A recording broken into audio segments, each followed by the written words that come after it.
Aleluia. Graça e paz, queridos. Amém. Bom ter você com a gente aqui nesse domingo bem friozinho, né? Que às vezes dá vontade de ficar na cama, mas nós estamos aqui. Amém. Eu louvo a Deus pela sua vida.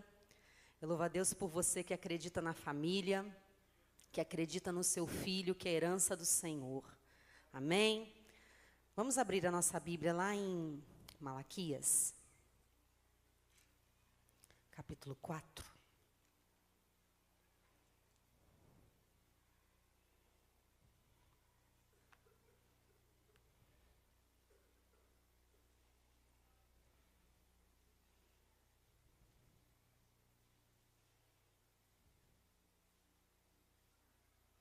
Amém?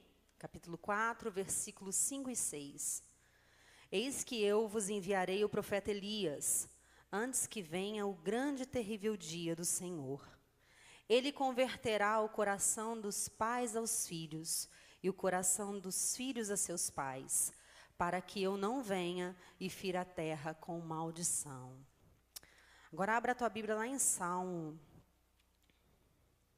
127.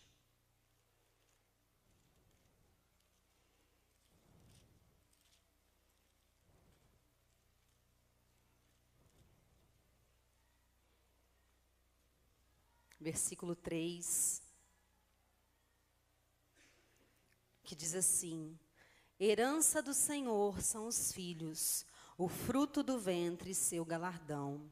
Como flecha nas mãos do guerreiro, assim os filhos da sua mocidade. Feliz o homem que enche deles a sua aljava, não será envergonhado quanto pleitear com os inimigos à porta. Amém?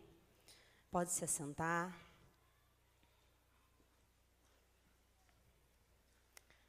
Eu gostaria de estar compartilhando com você essa manhã a respeito dos nossos filhos. Amém?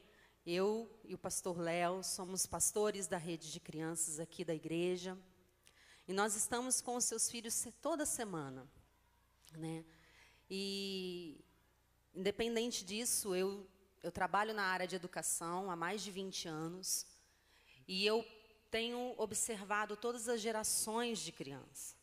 E eu posso dizer para vocês que hoje, a geração de hoje, de crianças atual, é uma geração nunca vista antes. Elas estão desesperadas, queridos, desesperadas por atenção, por afeto, por um pouco de carinho, por o excesso de amor. E isso também se reflete aqui dentro da igreja.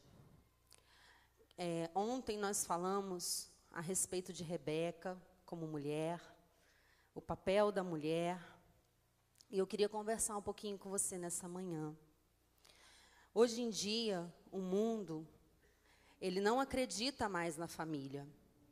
Ele diz que a família é uma instituição falida, distorcendo totalmente aquilo que Deus, desde o princípio, instituiu. O movimento feminista, ele tem um manifesto em que diz que casamento é escravidão.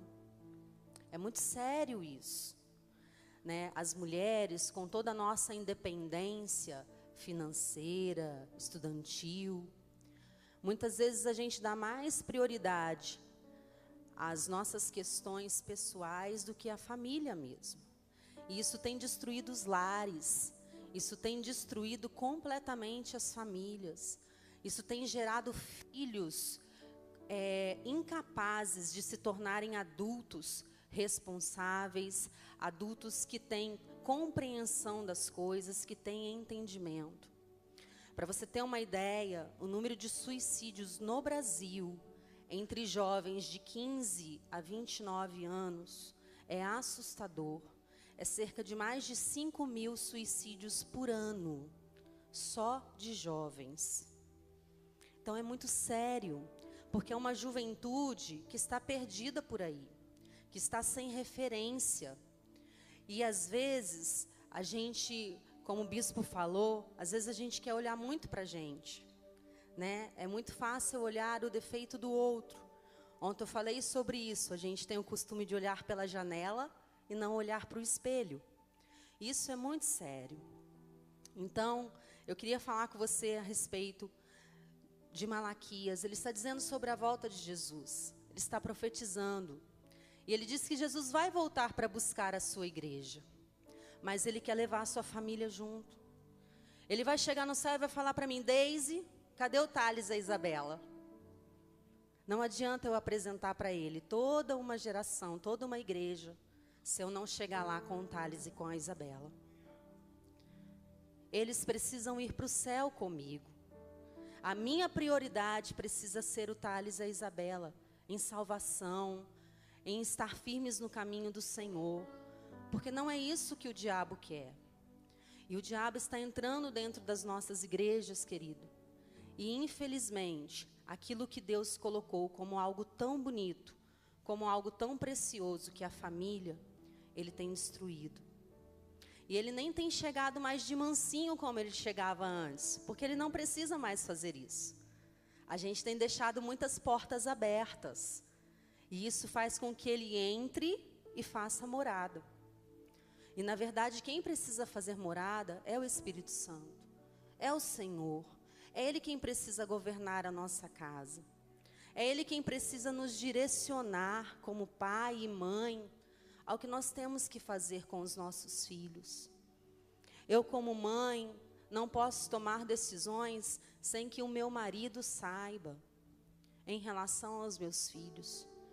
Eu não posso esconder do meu marido atitudes que os meus filhos fazem, porque senão eu vou estar, ao invés de protegendo eles, atrapalhando no caráter deles. Isso é muito sério. E como mulher virtuosa, mulheres, nós precisamos ter esse entendimento. Muitas vezes a gente que é mãe tem um excesso de proteção, né?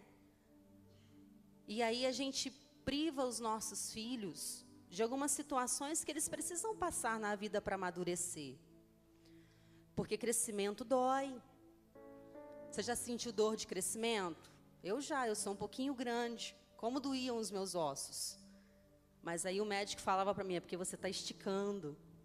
Você está crescendo. Então vai doer mesmo. E para crescer dói um pouquinho. E às vezes a gente não tem esse entendimento. Essa nossa super proteção atrapalha os nossos meninos de se tornarem homens. Atrapalham as nossas meninas de serem mulheres submissas.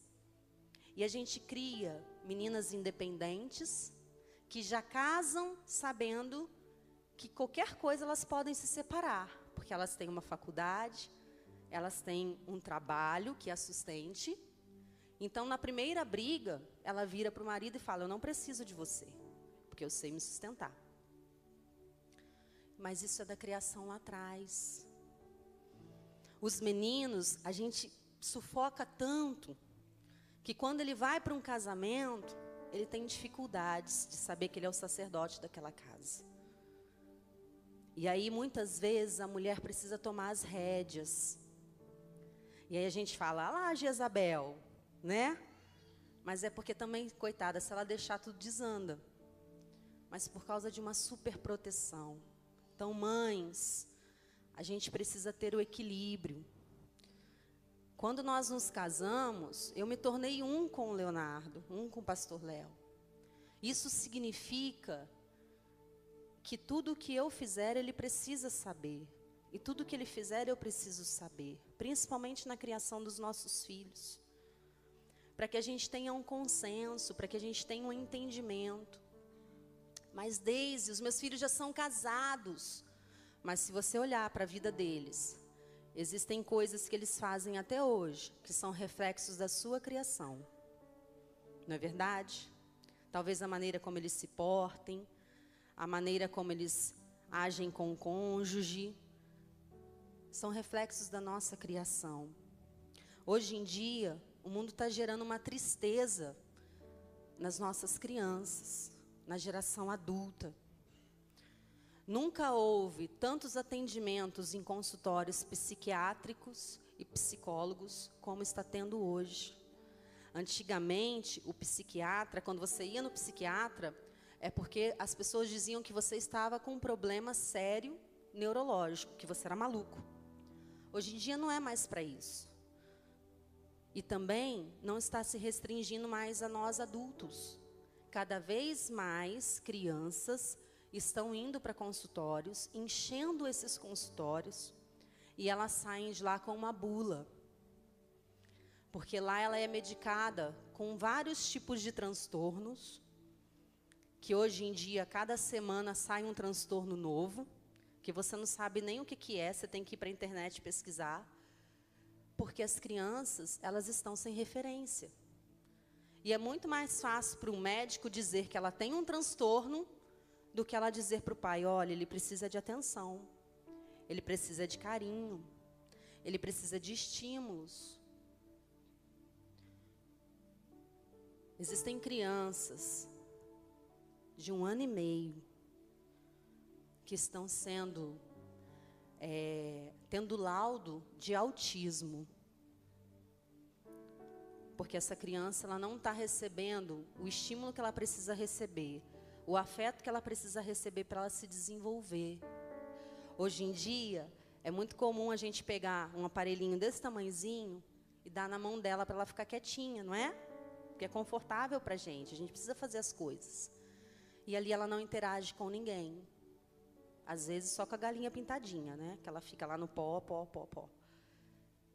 Isso vai criando uma situação muito triste na vida da criança. E aí ela não interage, ela não fala, ela não anda, e a mãe fica desesperada. E leva ela para onde? Para um neurologista. E chega lá, ele começa a perguntar, o que está acontecendo com ela? Ela não fala, ela não anda, ela não faz nada, mas a mãe não diz que também não faz nada com ela. E aí o médico diz, ela é autista.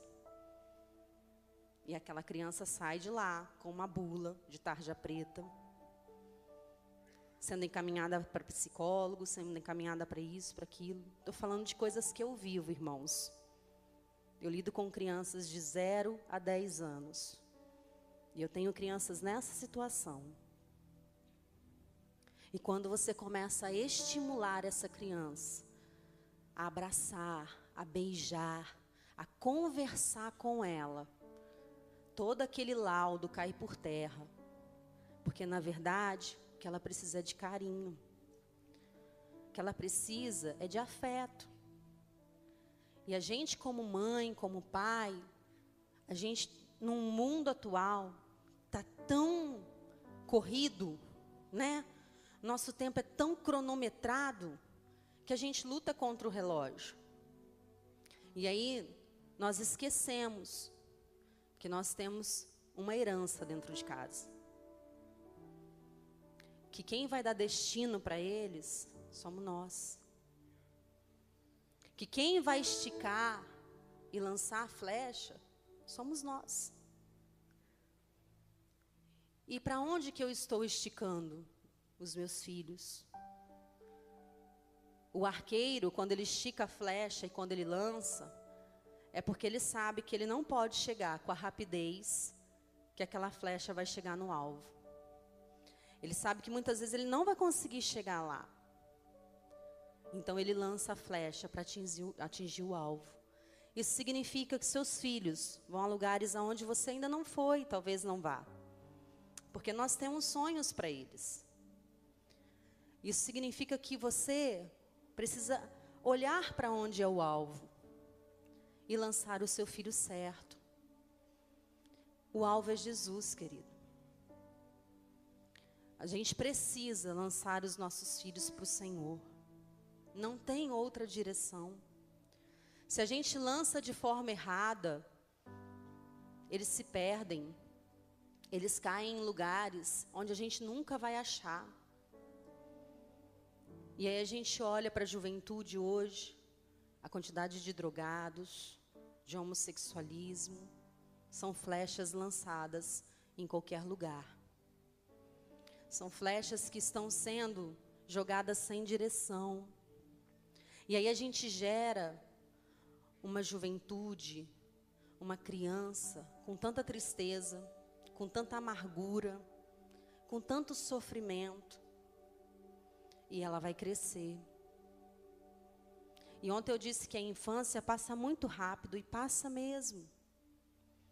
Passa muito rápido. O que eu vivi quando eu era criança, eu não vivo mais hoje, porque já passou. Mas faz uma diferença em toda a sua vida. Se eu perguntar para você, você consegue se lembrar de algo bom na sua infância? A sua memória faz isso. A gente não se lembra do que a gente comeu há 2 dias atrás. Mas o que foi bom, você se lembra. Mas se eu disser para você, o que aconteceu de ruim na sua infância que te deixou muito triste? A sua memória também faz isso, não faz? E com a criança é a mesma coisa. Porque a gente traz isso para a nossa vida. Esses dias eu disse que eu sinto o cheiro do bolo da minha avó quando eu lembro dele, e é verdade, porque ficou gravado na minha memória. Mas eu também lembro de situações muito tristes, porque também ficou gravado na minha memória. E se nós não cuidarmos dos nossos filhos, queridos, eles vão crescer numa situação de tristeza, de agonia, depressivos, vão se tornar adultos mal resolvidos, que não sabem resolver situações, problema no trabalho, em casa, com a sociedade. E isso depende de mim e de você. Isso não depende da escola, que fica, às vezes, com o meu filho, das 7 da manhã às 7 da noite. Não depende dele. Não depende da minha mãe, a avó. Porque a educação, ela já fez comigo. A educação dos meus filhos, quem tem que fazer sou eu e o Léo. E às vezes a gente delega. E a gente vai delegando para a televisão, para as redes sociais. Quer ver uma coisa? Há um tempo atrás, na minha casa, nós tínhamos uma televisão em cada cômodo. Porque a gente entendia que todo mundo estava cansado, que cada um tinha direito ao seu tempo. E aí cada um ficava no seu quarto, isolado. Eu com o Léo, o Thales no dele, a Isabela no dele. 4 estranhos dentro de casa. Até que um dia a gente entendeu que isso estava nos afastando. Você conversa com seu filho pelo WhatsApp dentro de casa? A gente já está chegando nesse nível. Né? E eu falei, não, a televisão agora ela fica só na sala. As outras a gente doou. E tem que ficar ali para todo mundo ver. Computador a mesma coisa. Porque às vezes a sociedade diz assim, mas o seu filho tem que ter privacidade. Deixa eu te falar uma coisa. O inferno, ele não é educado. Ele arromba a privacidade do seu filho. E ele coloca coisas lá dentro do quarto dele que você nem imagina que ele está vendo. Lá em casa, os meninos têm porta no quarto. Mas eu falo para eles que o quarto é deles, mas a porta é minha. Então, a porta tem que estar sempre aberta. Ah, vai dormir alguém. A porta é minha. Eu decido se ela abre ou se ela fecha. Não é, Thales? E ele tem 19 anos. Mas sabe por quê? Porque eu cuido. Eu preciso ver. Eu preciso saber o que ele está vendo. Porque um dia ele vai ser pai. E um dia ele vai entender a minha preocupação. Então, eu queria te convidar a você refletir aí um pouquinho. Você que é mãe, você que é pai. Para onde que você está lançando a sua flecha? Jesus está voltando. E Ele está clamando para que a gente se converta ao coração dos nossos filhos. E os nossos filhos aos nossos corações. Porque a família é o bem mais precioso que a gente tem nessa terra. Eu não vou levar minha casa para o céu. Eu não vou levar o meu carro para o céu. Eu não vou levar o meu trabalho para o céu. Eu vou levar os meus filhos para o céu. Amém? Então pense nisso. Olhe para o seu filho. Ele já está casado. Chama ele para uma conversa. Se você lembra de coisas que você precisa pedir perdão, vai lá.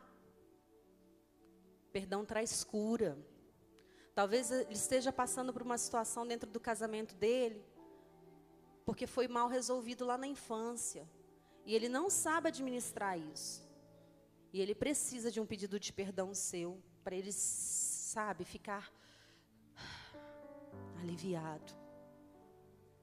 E poder constituir uma família sem marcas, sem dores.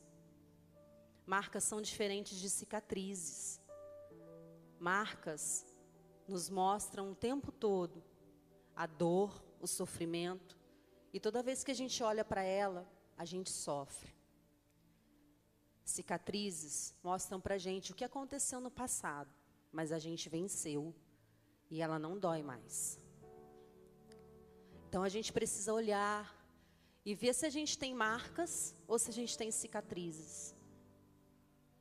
Hoje eu posso dizer que eu tenho algumas cicatrizes, mas eu olho para elas e hoje elas são testemunho na minha vida, porque eu venci. Amém? Então nós precisamos entender isso, como pais, como mães. Nós precisamos saber para onde nós estamos lançando a nossa flecha. Nós precisamos saber aonde ela está indo. Sonhar, querido, não é pecado. Eu sonho com meus filhos na faculdade, um deles já está na faculdade.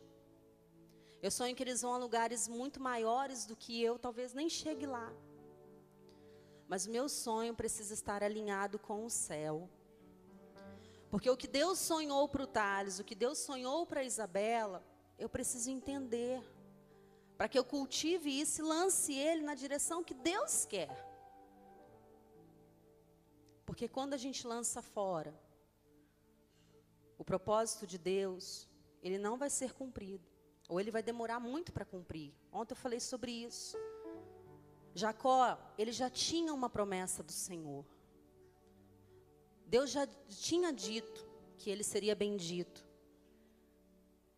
Só que Rebeca quis dar uma mãozinha. Quis desviar um pouco o curso da bênção de Jacó. E ele sofreu um bocado. Até ele se alinhar com Deus e Deus cumprir nele o que tinha prometido lá no ventre da mãe. Mulheres, nós precisamos ter cuidado. Os nossos filhos nos observam o tempo todo. O tempo todo. E eu não posso dizer para ele, não faça isso, porque ele vai falar para mim, mas você faz. Aí a resposta do eu posso e você não pode acontecer. Ali no culto, nós temos em torno de 150 a 200 crianças por semana. Fora o maternal e berçário. E o Léo esse mês pregou sobre família. E eles levantam as mãos e falam cada coisa. Que a gente fala, Jesus. Aí a gente pergunta, quem trouxe a Bíblia? Dos 150, uns 30 levantam a Bíblia. Aí a gente pergunta, quem tem celular? Dos 150, uns 120 levantam a mão. Compre uma Bíblia para o seu filho, querido. Ensine a ele a palavra de Deus. Às vezes a gente ouve lá, mas a minha está no celular. Posso abrir? Não, não pode abrir. A tia Deise é brava. A tia Deise não deixa abrir no celular. A gente precisa resgatar. Moisés, ele dizia que os filhos iam ser ensinados. Como, gente? O pai chamava o filho, ia conversando com ele, ia ensinando a palavra de Deus. Homens, vocês precisam dar destino ao filho de vocês. Assumirem a paternidade. que Deus confiou a vocês. Se espelhem em Deus como Pai.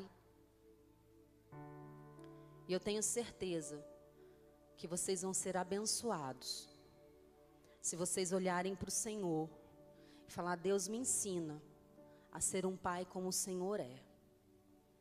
Um pai bondoso, um pai justo, um pai fiel, um pai que ama incondicionalmente, um pai que dá limites.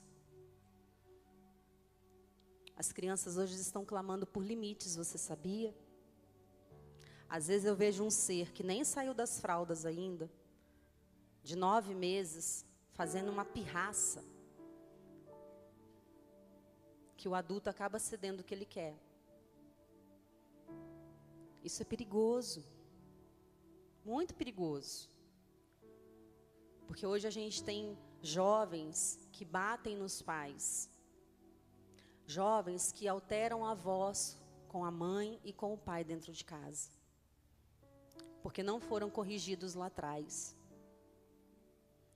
O caráter, o nosso caráter, é formado até os 7, 8 anos de idade. O que é formado até aí, você leva para toda a sua vida. Seja bom ou seja ruim. E aí depois, só Deus mesmo para entrar e para consertar aquilo que está errado. Mas é muito difícil a gente desconstruir, não é? Você já fez reforma na sua casa aí? Não é muito mais difícil a gente quebrar, tirar os entulhos, ter que fazer de novo? Então ainda dá tempo. Ainda dá tempo de você olhar para dentro da sua casa, olhar para o seu cônjuge e dizer: nós precisamos nos alinhar com o céu, para que a nossa casa não se perca. Mas eu ainda não tenho filhos, então ore. Já começa a orar para aqueles que Deus vai te dar. A família, ela começa com o marido e a mulher. E ela termina com o marido e com a mulher. Porque um dia os seus filhos vão embora, vão constituir outra família. E vai ficar você e o seu esposo. E se a gente que é mulher se apega demais ao filho, se casa emocionalmente com o filho, quando ele vai embora, fica 2 estranhos dentro de casa. Porque a gente viveu com o filho, às vezes, o que a gente precisava viver com o nosso marido. Então, queridos, é muito sério isso. E o diabo, ele não está perdoando. Ele está entrando e estragando as famílias. Dizendo que família é algo descartável. É algo que você não deu certo, separa. Aí você casa de novo, não deu certo, separa. Aí você casa de novo. Aí o filho fica assim. Aí sabe o que a mãe fala? Agora você vai ter 2 quartos. Um na casa do seu pai, um na casa da sua mãe. Agora você vai ter 2 bicicletas. Uma na casa do seu pai, outra na casa da sua mãe. Olha como é que muda toda uma tragédia. Comprando a criança. E essa criança, ela se sente vendida. E aí toda aquela dor da separação, ela começa a associar ao que ela pode ter com um e com o outro. E aí ela cresce, aprendendo a manipular os 2. Você não me dá, a minha mãe me dá. Você não me dá, o meu pai me dá. Então a gente precisa entender a seriedade de uma infância. É muito sério, muito sério. Às vezes a gente fala assim: ela não está entendendo nada. Tá sim, querido. Tá sim. Crianças agitadas, crianças nervosas, crianças com síndrome. 90% das situações é porque está acontecendo algo no âmbito familiar. Só que quando a gente vai para os psicólogos, para os psiquiatras, a gente não relata isso. A gente diz que está tudo bem. Porque é mais fácil a gente medicar. É mais fácil eu comprar um remédio e medicar. Mas eu não trato o problema, porque muitas vezes o problema está em mim. O problema dos meus filhos não são eles. São coisas que às vezes eu e o Leonardo precisamos nos ajustar como casal, porque eles são apenas reflexo.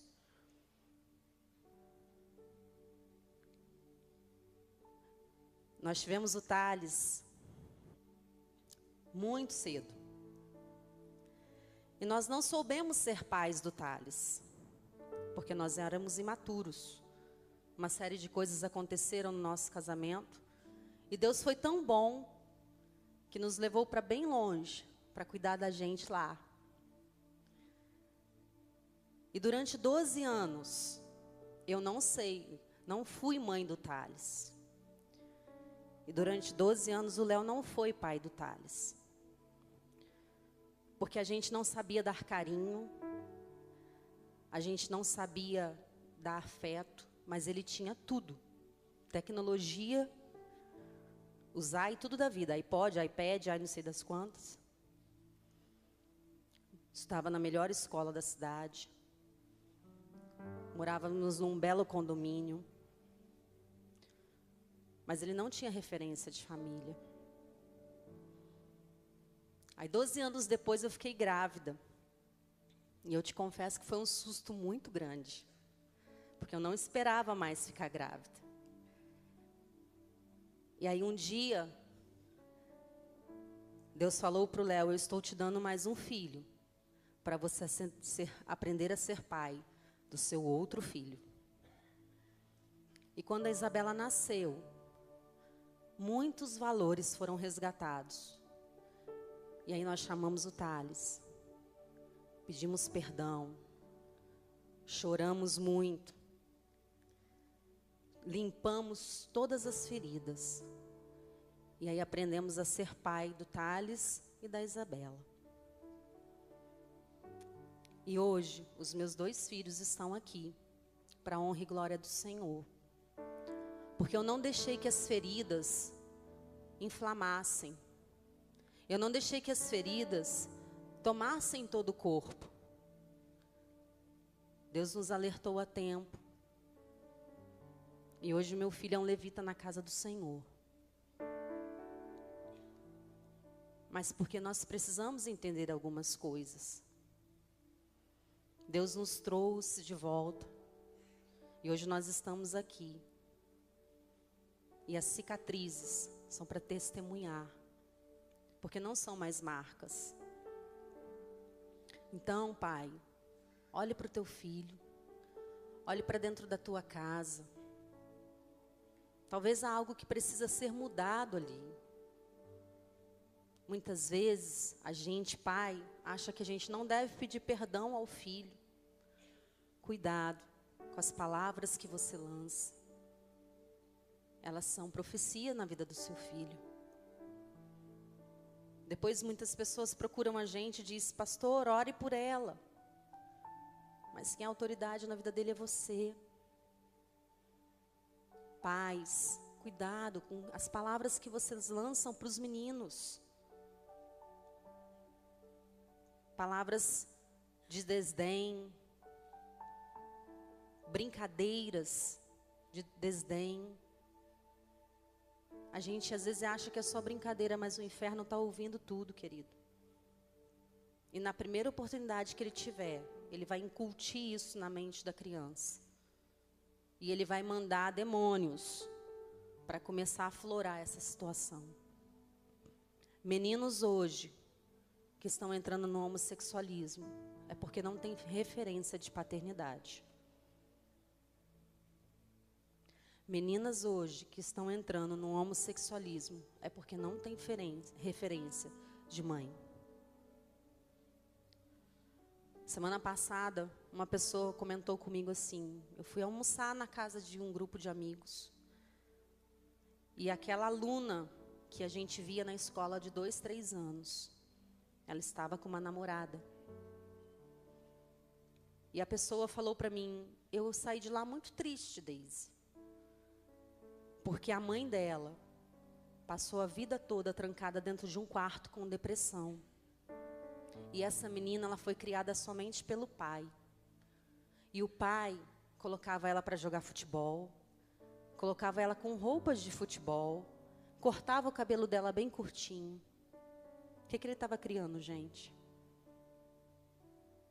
E quando ela se tornou adulta, ela não tinha referência de mãe. E a mãe dela até hoje vive dentro do quarto porque tem depressão. Então é muito sério. Quem são as amizades dos seus filhos? Procure saber quem é. Procure conhecer a família. Procure ver o que o seu filho olha na internet. Cuidado. Hoje em dia, qualquer coisa vem um linkzinho do lado com pornografia. E hormônio não se converte não, viu, querido? Ele passa pela puberdade. Então, os meninos, mesmo estando dentro da igreja, eles vão sentir coisas de menino. E você, como pai, precisa estar ali para orientar. Porque eles ficam confusos. As meninas também, mães, precisa de você para orientar. Você que é avó, converse com a sua filha se ela não estiver aqui. Não vamos perder a nossa família, querido. Em nome de Jesus. Não vamos perder. É uma geração sedenta de referências. É uma geração sedenta de Deus. Porque cada vez mais eles estão incrédulos. Eles não acreditam que Deus existe. Eles não acreditam mesmo. Mas eles precisam ver na gente essa referência do Senhor. Então eu queria convidar você. Jesus pagou um alto preço na cruz. E esse preço que ele pagou não foi em vão. Foi para que você e a sua família servissem ao Senhor. Foi para que você pudesse ter um entendimento e dar destino certo aos seus filhos. Alinhe os seus sonhos aos sonhos de Deus. Peça para o Senhor te dar direção. Quebre aquilo que vem na sua infância e está trazendo para a sua vida. Quebre sobre a sua vida e sobre a vida do seu filho. Não aceite. As marcas do passado que talvez você ainda tem, quebre isso na sua vida. Para que ela não respingue nos seus filhos, nem no seu cônjuge. Converse com Deus, Deus é Pai. Ele quer te curar. Ele quer curar as nossas feridas. Ele quer salvar a nossa casa. Amém? Que você possa ter esse entendimento nessa manhã. Que os nossos filhos são herança do Senhor. E que o preço que Ele pagou na cruz é para que nossa família tenha uma base nele. Para que nenhum dos nossos se perca. Em nome de Jesus. Amém? Eu queria te convidar a ficar de pé.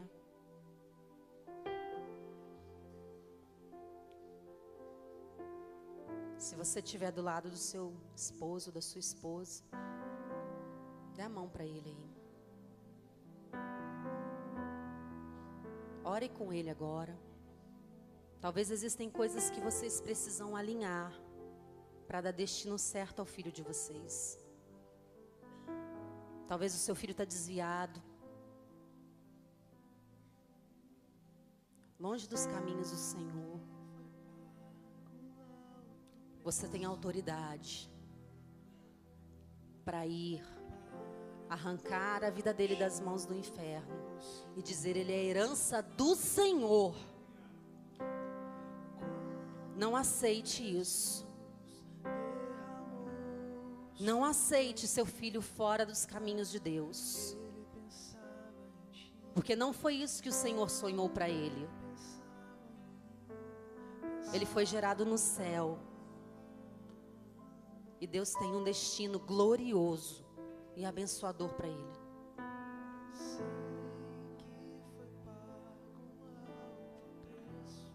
Ore pela sua família. Ore pelo seu cônjuge. Ore pelos seus pais. Se existe alguma marca do passado na sua vida ainda hoje, que aconteceu quando você era criança, coloque diante do Senhor. Ele tem todo o poder para arrancar isso que ainda dói em você e fazer tudo novo.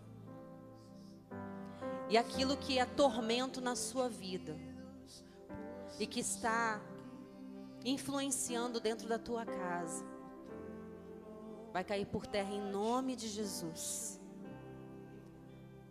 Porque o Senhor sonhou com você, sonhou com a sua família e pagou um preço muito grande.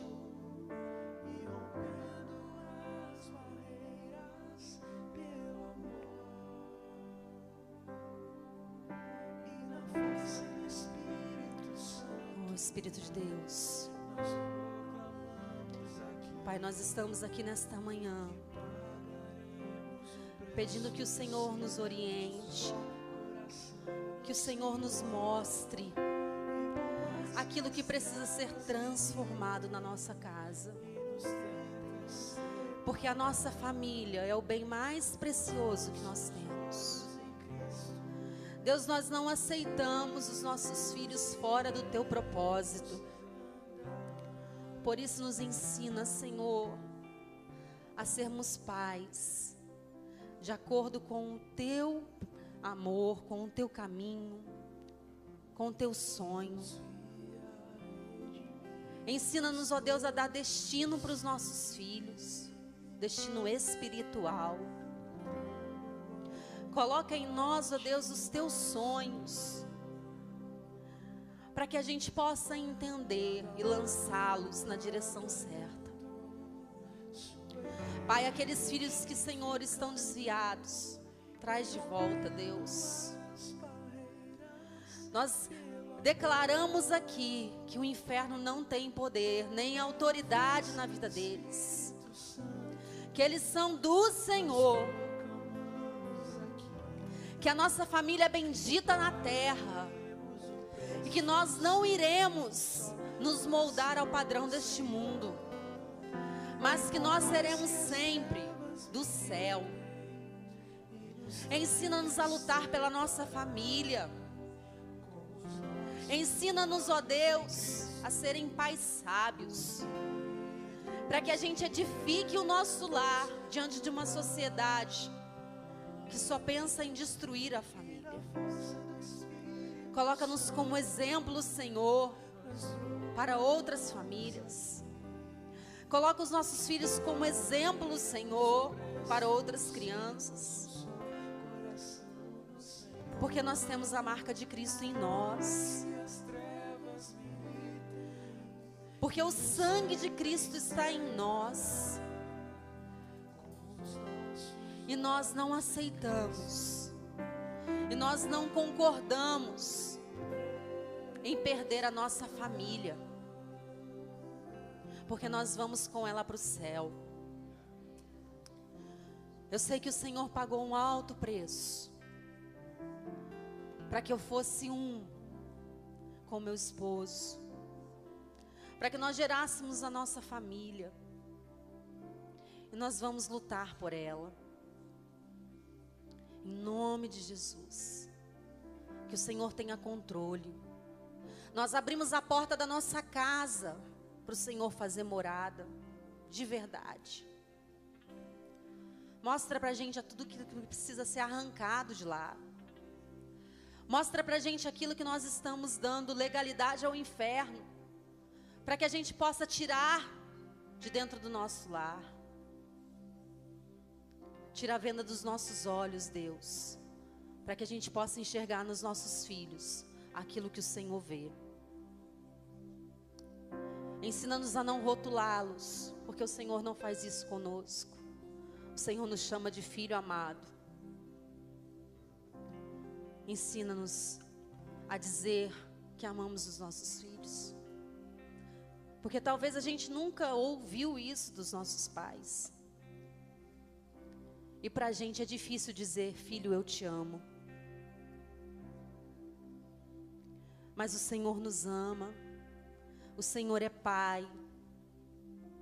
Ensina a gente a dizer essas palavras tão preciosas que curam, que transformam, que faz tudo aquilo que está doente ficar completamente sarado. Nesta manhã, nós clamamos por Ti, Jesus. Amém.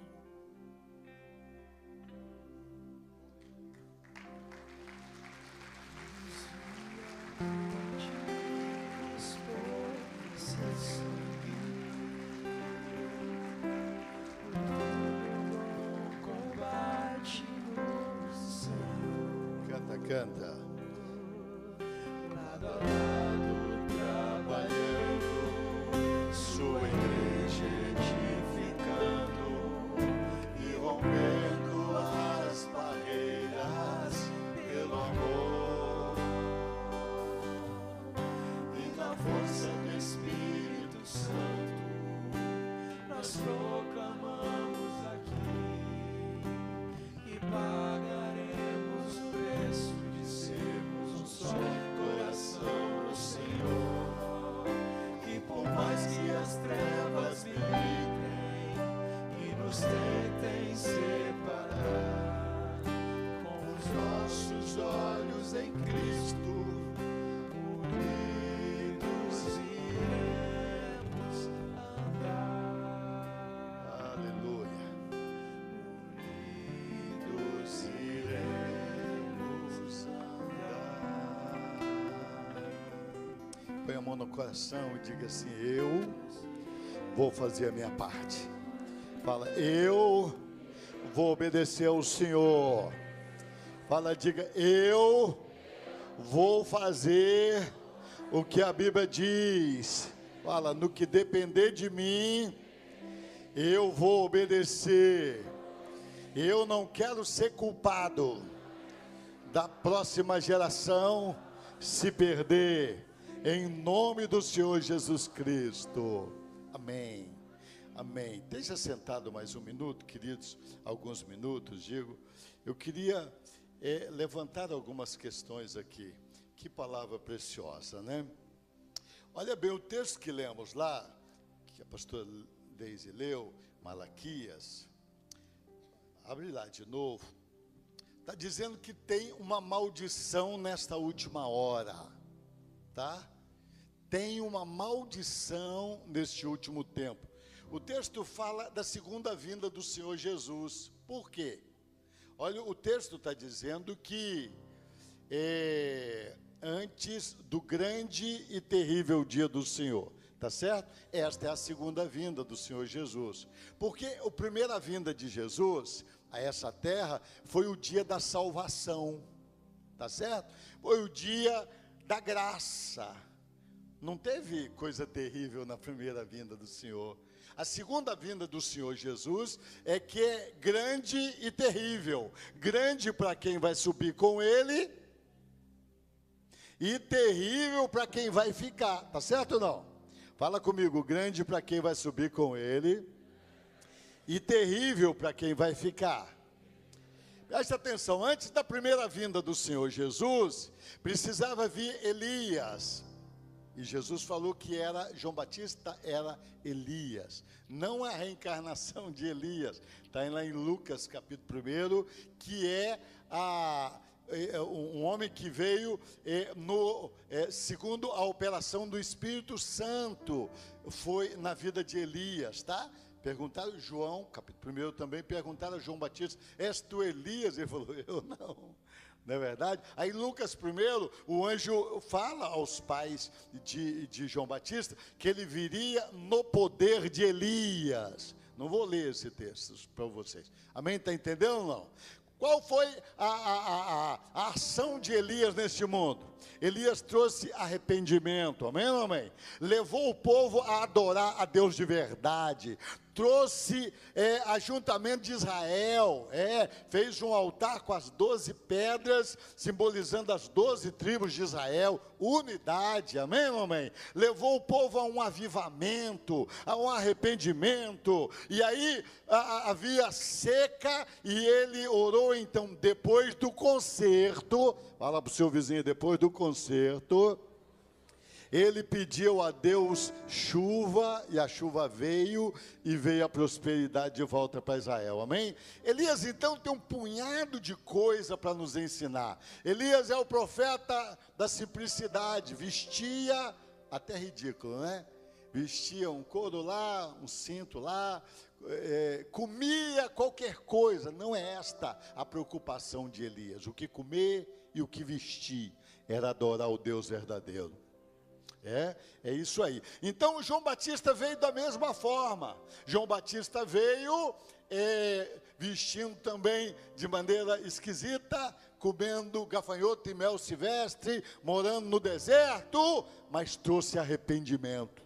Preparou o caminho da salvação na primeira vinda do Senhor. Agora, nesse último tempo, eu penso que não é um homem que virá, é a unção de Elias que virá. Hoje são milhões de pessoas, bilhões no mundo, não é um homem em algum lugar, não, hoje, antes do grande e terrível dia do Senhor, é a unção de Elias de novo que precisa vir, amém ou não amém? Fala unção de Elias. Que unção é esta? Dentro desses aspectos que eu disse para você, servos de Deus, profetas de Deus, não preocupados com o que come ou o que veste, mas preocupados em levar as pessoas a adorar o Deus verdadeiro, amém ou não amém?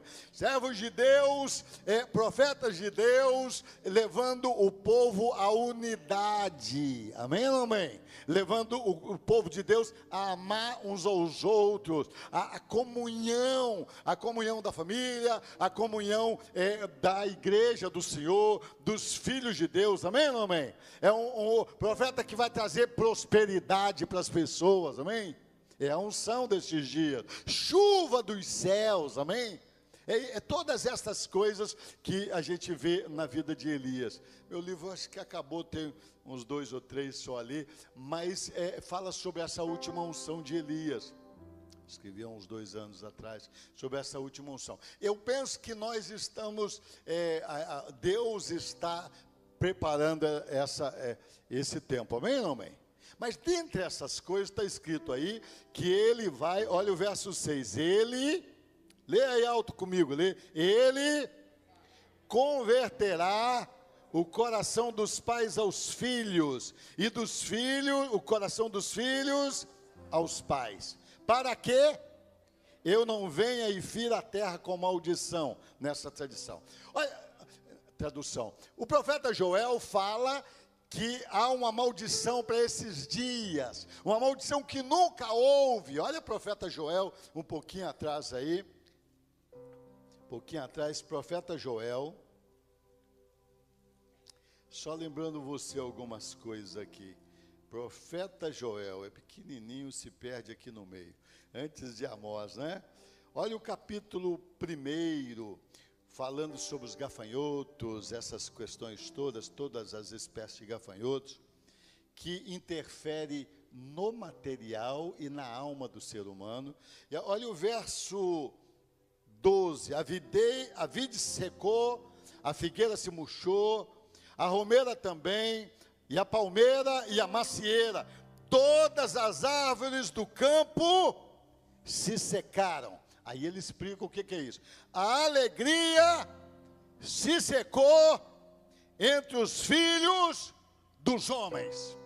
Todo o capítulo fala sobre isso. Noiva, está aí, noivo, no dia do casamento, sacerdote, todo mundo dominado pela tristeza, a alegria se secando na terra. Esta é a maldição desses dias.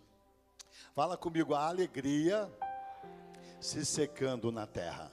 Esta é a maldição desses dias. Lá em Apocalipse capítulo 9, a quinta trombeta fala também desses gafanhotos. É uma nuvem sobre o mundo. É uma nuvem de gafanhoto. Escureceu o mundo. Lá, Jesus falando para João sobre essa quinta trombeta. Uma nuvem de gafanhotos. Só quem tem a marca do Senhor pode não ser afetado por esses gafanhotos, por essa tristeza que está invadindo o mundo. Pode por quê? Porque se não se cuidar, é uma trombeta, é um alerta de que Jesus está voltando. É a penúltima trombeta, né? A sexta é a penúltima, né? A quinta trombeta, mas a sexta é mortandade.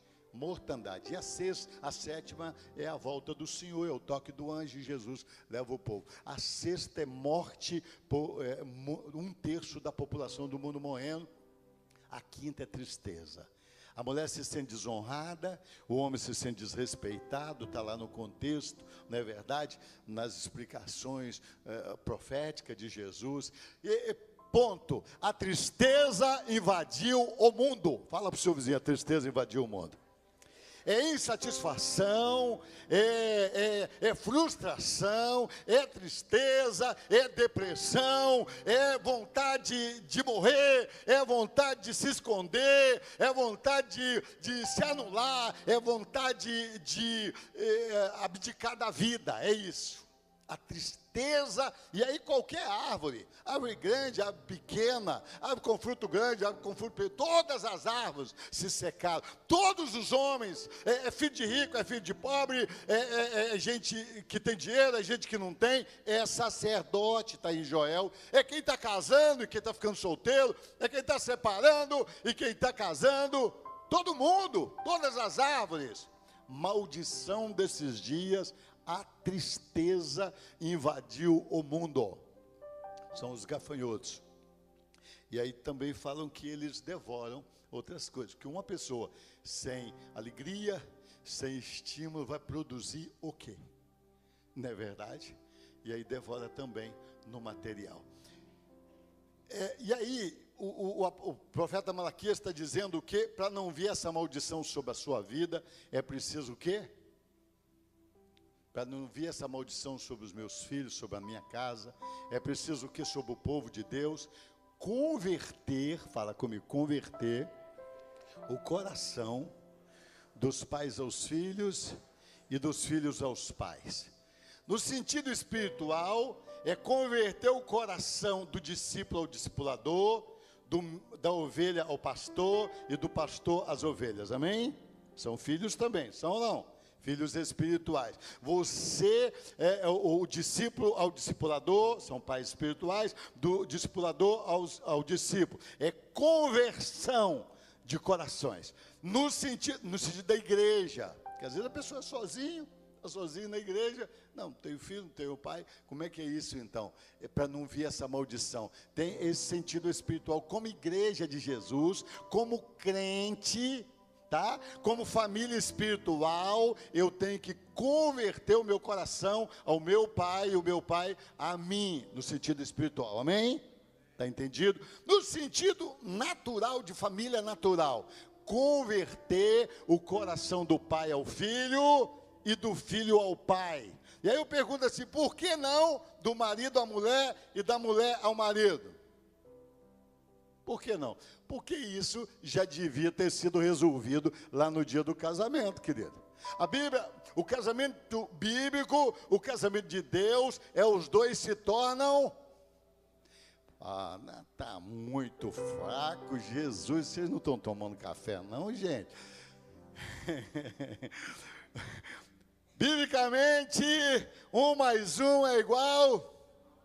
a 1, é a matemática de Deus. No casamento é isso, os dois se tornam um. Então, se é casamento de verdade, se é casamento de Deus, se é casamento bíblico, se você quer Deus no seu casamento, os dois têm que ser um. Amém ou amém? É isso. Se não for isso, já está com problema, já está com dificuldade, já tem porta aberta para diabo. Os dois têm que ser um, e isso é casamento bíblico. Isso é o casamento que Deus faz. Quem não quiser esse tipo de casamento, vai ficar solteirão aí, porque, assim, a não ser que conquiste por si mesmo. Deus, para dar um esposo ou uma esposa, é nesse estilo. Tá bom, não, mãe? Amém? Então, preste atenção. O que é ser um só no casamento? O que é ser um só? É ter os mesmos ideais, os mesmos alvos, a mesma vontade. Não é só estar junto aonde o outro for, não. É muito mais do que isso. É ter... O que é ser um? Jesus falou sobre isso. Ele disse, eu e o Pai somos um. E aí ele falou assim algumas coisas. Olha bem o que falou. Quem me vê a mim, Tomé, vê o Pai. Olha bem, ser um é o seguinte, se você viu um, está vendo o outro. Se o filho perguntou ao pai ou à mãe, é a mesma palavra, porque os dois pensam igual. Amém ou não amém? E ele falou algumas coisas, ele falou, quem me vê a mim, vê o Pai, Tomé. Falou, então é ser parecido. Parecido, não fisicamente, claro, porque Deus não tem corpo físico como Jesus tinha, não é isso não. Mas quando você olha para Jesus, você vê o Pai estampado. Ele é a expressa imagem do Pai, diz a Bíblia. No que ele pensa, no que ele fala, no que ele orienta, no que ele ensina, amém? Falou muitas outras coisas a respeito disso. Ele falava e fazia o que viu o Pai fazendo, está lá em João 5, que eu faço o que eu vejo o Pai fazendo. Ele também dizia que falava o que o Pai falava. O que mais? Um punhado de coisas. Você sabe o que é ser um? Ser um é ter o mesmo coração. Fala comigo, ser um é ter o mesmo coração. Ponto. O resto são detalhes. Do lado de fora é detalhes, tá? Ser um é ter o mesmo coração. Amém? O que é coração? É mente, mentalidade. E aqui também é converter o coração. Pais e filhos têm uma certa dificuldade. Por quê? Tem o conflito das gerações. Fala comigo, conflito das gerações. O que é isso? Uma geração, o meu filho é diferente de mim, no sentido do que a geração dele está vivendo. Não é verdade ou não? É isso mesmo. Tem o conflito da geração no que se refere a uso, a costumes. Como ter uma mesma mentalidade do filho? Como ter a mesma mentalidade do pai? E é isso que a Bíblia está nos orientando para a gente não encher de tristeza tanto pais como filhos. Porque também tem muito pai cheio de tristeza. Não é verdade? E tem muito filho cheio de tristeza. Deixa eu dizer para você, aí é questão de querer. Marido e mulher, vamos voltar aqui a marido e mulher. Marido e mulher sendo um só. Como é que faz? E se a gente pensa diferente? Se a gente pensa diferente, aí é a vontade do marido que prevalece. É assim que foi determinado. Jesus e o Pai pensou em algum momento diferente? Pensou? Pensou. Quando era para a cruz, Jesus falou, Pai, passa de mim esse cálice, mas contudo, seja feita a tua vontade. Foi Deus que fez assim, me perdoe, não fui eu quem escreveu, nem eu que estou determinando. Deus colocou o marido, talvez porque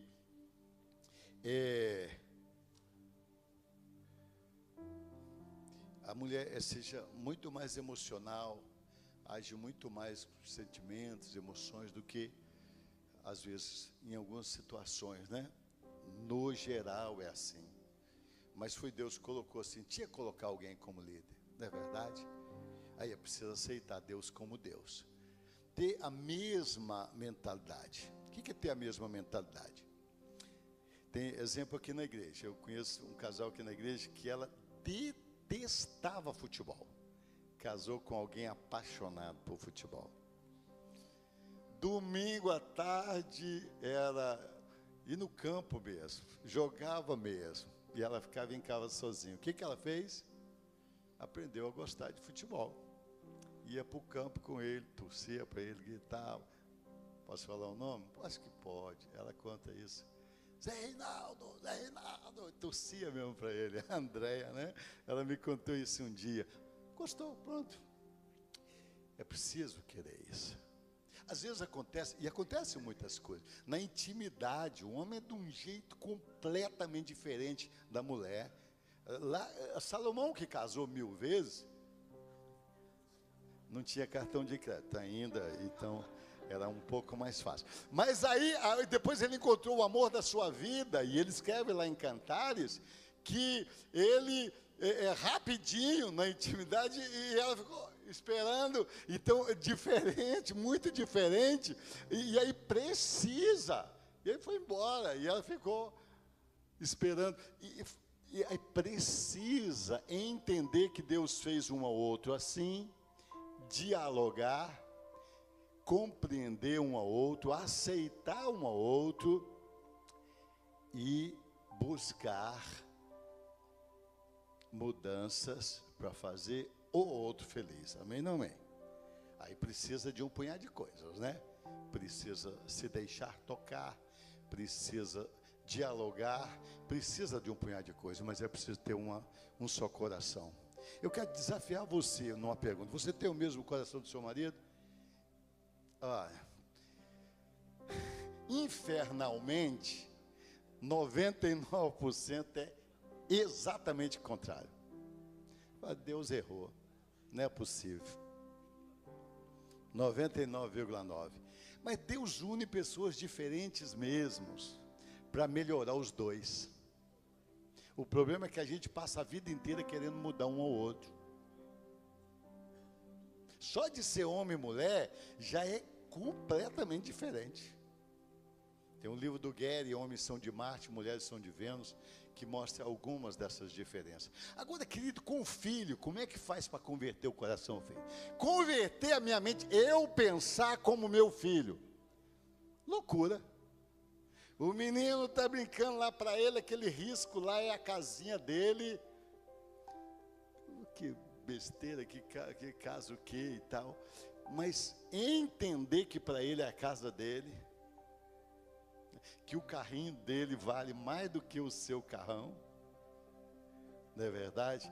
Entender que ele é frágil, entender que ele e caminhar com ele na questão mental, entender por que ele pensa assim ou assim. Adolescente então é mais difícil ainda, né? Mas é para converter o coração dos adolescentes também. Você não precisa pintar o seu cabelo de azul e amarelo, né? Não precisa pôr o piercing aqui, para ser igual, para pensar igual, mas entender, compreender que os hormônios estão aflorados, e não é capeta, é hormônio mesmo. Entender que ele está conhecendo o mundo e quer coisas diferentes. Entender. O seu filho jovem, o seu filho casado. Entender. Compreender. Converter é o que, querido? Converter é mudar de rumo. Tá, não? É mudar de pensamento, converteu, mudou de direção no sentido de pensamento, converteu o seu pensamento ao seu filho, converter também o seu pensamento aos seus pais. Espero que lá em cima estejam estudando sobre isso, né? Os jovens e adolescentes, mas pensar como o seu filho, difícil não? É difícil, não? A gente quer obrigá-lo a pensar igual a gente pensa, ou não é? Obrigá-la a pensar igual a gente pensa. Agora, aí você fala assim, não, pois é, e aí ele pensa lá que não é pecado fumar, não é pecado maconhar, aí não, né? Aí é vício. Aí não é isso que eu estou falando, não. Quem tem pai também, não, faz o que quer. Não é isso, não. Você não tinha ouvido esse verbo ainda, não? Fumar, você já ouviu maconhar, não? Pois é, não é isso que eu estou dizendo. Estou dizendo compreender mesmo. Não é verdade? Mateus, adolescente, e aí ele tinha alguns negócios, não é verdade? Claro, eu queria saber o que ele estava pensando, o que ele estava vendo, mas eu entendia, eu dizia assim, tentava entender, Mateus, é assim mesmo, vai ser isso mesmo, mas não pode, a Bíblia diz que não, então peraí, vamos por aqui, é melhor não ficar vendo, porque você não vai aguentar, peraí, tá certo, é melhor para você. Então, na verdade, proibir, não pode, eu que mando, eu que sou o... Não é isso. A Bíblia está dizendo converter o coração. A sua mentalidade, tentar entender a mentalidade dele, por que ele está agindo assim. Agora que ele precisa de orar, a pastora Deise foi muito feliz nas suas palavras nessa manhã, mas a responsabilidade é nossa. O diabo, esquece o diabo. Esquece assim, não é culpa dele. Nós que temos responsabilidade de formar a próxima geração, amém? Agora, tem coisa que não depende da gente, tá certo, filho? Tem coisa que não depende da gente. O pai do filho pródigo, eu penso que não errou em nada. A Bíblia não diz que ele errou em nada. Porque chega uma hora que a pessoa decide, tá certo ou não? Porque senão a gente enche de culpa, não resolve nada. Agora, do 0 aos 7 anos é a sua oportunidade. E a gente perde essa oportunidade.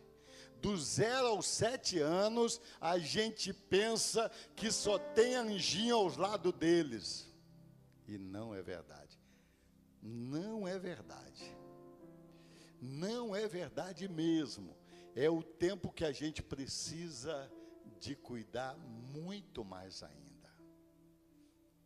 E aí a nossa geração, os ensinos de hoje é ter mais dinheiro que resolve, e trabalhar muito e tal, e depois gasta o dinheiro todo para tentar resgatar o que perdeu, não é verdade, muitas vezes. Tomara que não. Mas se você não tem tempo para o seu filho, aí, se você não gasta tempo com o seu filho, nós estamos falando aqui de reis, sacerdotes, profetas. Hoje, nessa manhã, o exemplo para nós é Saul. Talvez você nunca, Davi, um adorador tremendo, um homem de conquista tremendo. Salomão, riquezas, nos ensina como possuir sabedoria, organização. Agora, Saul, o melhor filho que eu vejo na Bíblia é Jonatas. Mas aonde Saul estava, Jonatas estava. Saul foi um péssimo crente, um péssimo rei. Saul foi medroso, foi covarde, foi desobediente, foi um punhado de coisa, mas criava filho bem. E Jonatas estava com ele como ninguém. Jonatas, que humildade, ele era o príncipe, assumiu o lugar do pai, mas aí Deus falou que era Davi, ele foi o melhor amigo de Davi. Que rapaz tão tremendo, morreu com o pai na batalha, nem na hora da morte deixou o pai, e estavam os dois juntos aonde iam. Olha que coisa linda. Vamos ficar de pé. Eu queria nessa manhã fazer um desafio ainda maior. Olha bem, as mães quase sempre,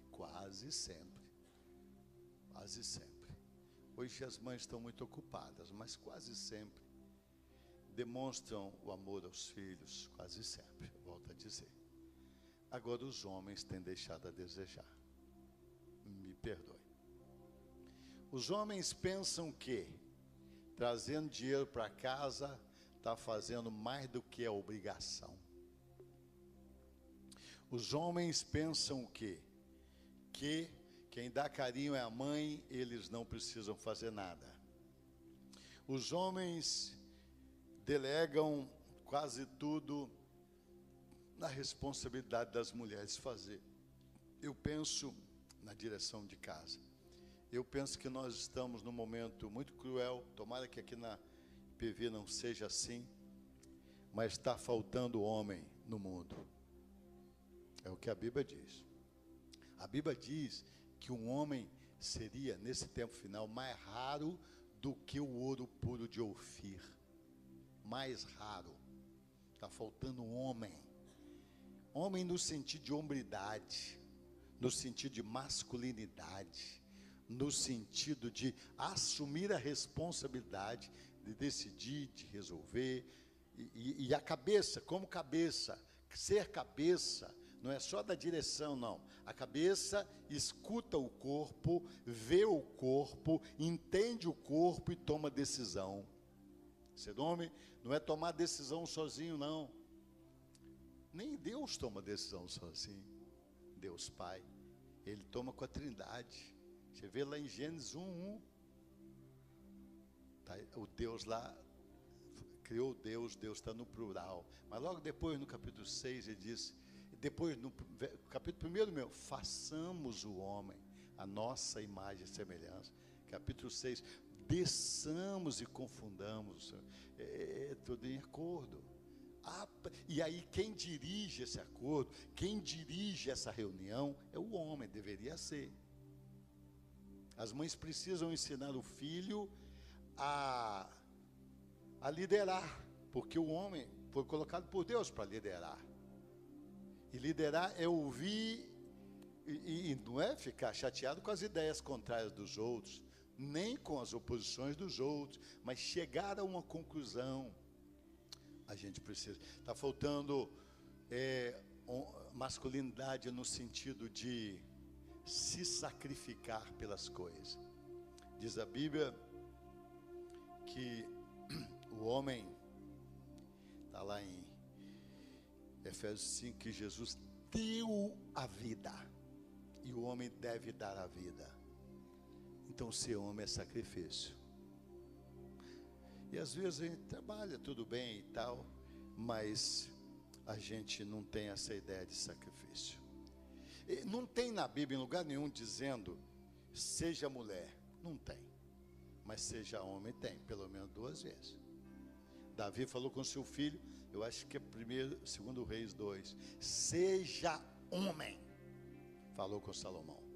Paulo fala aos Tessalonicenses, eu penso, portai-vos varonilmente como homem, porque ser homem exige um esforço, exige a determinação. No normal a gente deixa as coisas para lá, você vê lá, resolve lá. Ser masculino é dizer, Deus me colocou como líder, como sacerdote de casa, então a decisão é minha, chamar, reunir, fazer, decidir. Agora o salário abaixou, eu ganhava 10 mil, agora é só 1.000 por mês, e vai ser gasto assim. O que você acha? Você pode ajudar? O que você pensa? Assim, é assim. Olha, não está legal, está chegando qualquer hora, não vai ser assim, não quero assim, vou fazer isso, 10h30, sei lá que hora, vou fechar a porta, e aí você vai para casa não, vai dormir na rua, não, mas tomar decisões, fazer a coisa acontecer. Da hora a gente sai para ir para a igreja, a gente precisa chegar na hora, porque Deus é digno de toda a honra e de toda a glória. Então, da hora a gente sai, vai fazer assim.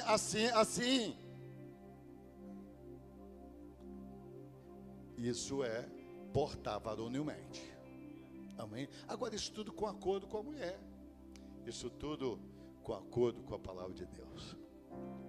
Olha, querido, a igreja é a única instituição que está no sentido verdadeiro, com o manual de Deus para nós, lutando para salvar esse negócio chamado família. O inferno, o mundo, a mídia, os desenhos, a literatura, tudo contrário à família. Eu penso que Deus sabe mais de família do que tudo.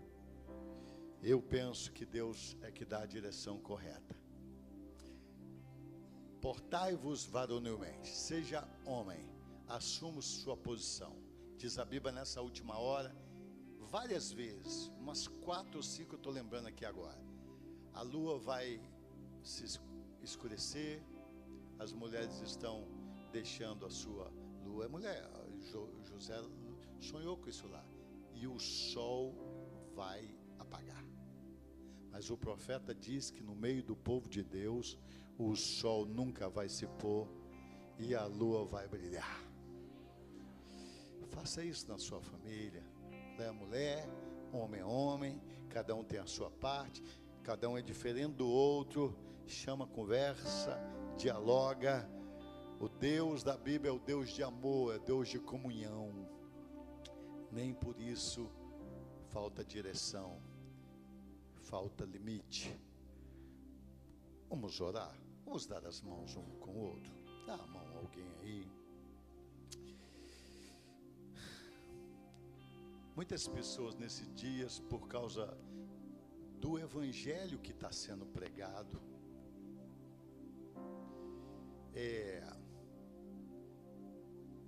vem à igreja, vem dia e noite se for preciso, para Deus mudar a sua família, Deus mudar a sua vida. Mas do hebraico mesmo, eu acho que é imaná, a palavra fé, significa exatamente ação. E Tiago diz que a fé sem obras é morta. A gente vem para aprender a viver. Se eu não mudar, nada vai mudar. Agora, como mudar? Mudar bruscamente? Não é isso. Primeiro orar, pedir a direção de Deus, começar a fazer. Começa a dar amor. Deus começou assim, provou que nos ama. Amém? Provou que nos ama, prova que ama, independente de qualquer coisa. E depois começa a colocar, a direcionar, a reunir. Deus quis falar conosco. Por que você não quer conversar? Deus quis falar conosco. Usou 40, podia ser uma página só, mas usou tantas páginas, tantos homens para falar com a gente. Ele é Senhor, podia mandar riscar o céu, mandar o anjo com a espada decepando todo mundo que desobedecesse. O Espírito Santo é quem traz salvação hoje, quem nos conduz à salvação. Ele veio para convencer. Nós temos o Espírito Santo. Ore, peça o Espírito Santo para te ensinar a convencer. Deus não obriga nada, Ele convence.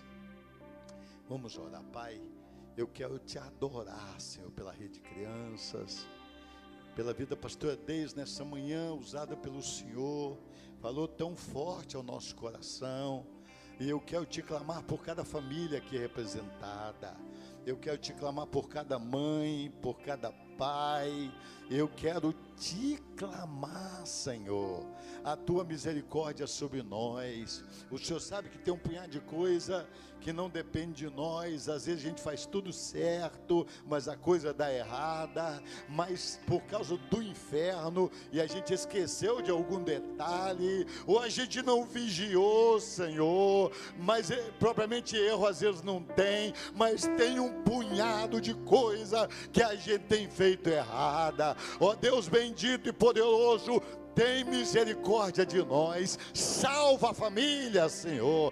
Tem misericórdia, ó Deus bendito, das mães. Ó Deus, libera a tua bênção sobre as mães nesta manhã. Ó Deus, eu quero te clamar especialmente para os homens, Senhor. Ó Deus bendito, tem piedade, Senhor. Ou são autoritaristas, ou não tomam decisão nenhuma. Tem piedade, Senhor. Eu quero te clamar, ensina ensina-nos a ser homens, ensina-nos a ser pais, ensina-nos, Senhor, a dar direção à nossa família. Ó Deus bendito, ensina-nos, Senhor, a lançar os nossos filhos em direção ao Senhor. Ensina-nos, Senhor, por misericórdia, Deus dos céus e da terra, ensina-nos a viver a tua santa palavra. Salva a família brasileira.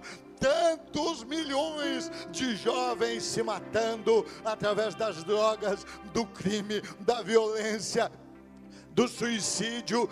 Tem misericórdia de nós, Senhor. Ó Deus, nós te clamamos nesta manhã, ensina-nos, ó Deus, a direcionar as nossas famílias. Ó Deus bendito, abençoa as mulheres, Senhor, que edificam a casa, Senhor. Dá-lhes orientação como construir a sua família em amor. Ó Deus, em humildade, em obediência. Tem misericórdia de nós, Senhor, nós te clamamos. É a última hora, Senhor. Deus, eu não quero cair na malha da tristeza, eu não quero essa nuvem de depressão na minha casa, eu não quero, Senhor, a frustração, a insatisfação invadindo a minha vida nem a minha casa, os meus filhos, Senhor. Eu não quero gafanhoto, Senhor, em área nenhuma, Senhor, da minha casa. Eu sou selado pelo Senhor, o teu Espírito está em nós. Ó Deus, ajuda-nos a converter os nossos corações uns aos outros, pais a filhos e filhos aos pais. Nós te clamamos, ensina-nos, Senhor, a converter a nossa mente, Senhor, um ao outro, para a glória do teu santo nome. É o que nós te clamamos, Pai, e que a tua graça seja com cada um de nós. Em nome do Senhor Jesus Cristo, que os homens continuem a serem homens segundo a tua palavra, que as mulheres continuem a serem mulheres segundo a tua santa palavra, que haja cura nessa manhã, que haja restauração nesta manhã. E se não vivemos, Senhor, num lar onde isto era realidade e não aprendemos isto, Senhor, perdoa-nos as nossas falhas e ajuda-nos a mudar a situação. Fala com Deus aí agora. Perdoa, Senhor. Perdoa as tuas filhas, perdoa os teus filhos. Perdoa-me, Senhor, por misericórdia. Faz um milagre, Senhor, e nos ajuda a mudar a situação. Para a glória do teu santo nome, nós queremos a próxima geração da nossa família melhor, muito melhor do que a gente. Em teu nome, Senhor Jesus, eu te clamo. Amém. Amém. Deus abençoe. Abençoe um ao outro aí, abrace alguém e diga: eu te abençoo em nome de Deus. Sua família é um projeto de Deus, sua casa é de Deus. Deus é o Senhor da sua vida. Abençoa ele, abençoa ela, em nome de Jesus. Deus te abençoe. Deus te abençoe. Às 16 horas, culto, às 19, sejam bem-vindos. Deus te abençoe. Abraço pelo menos 3, 4 pessoas. Vamos cantar, Jessé, em nome de Jesus.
preço de sermos um só coração no Senhor. E por mais que as trevas visitem e nos tentem separar,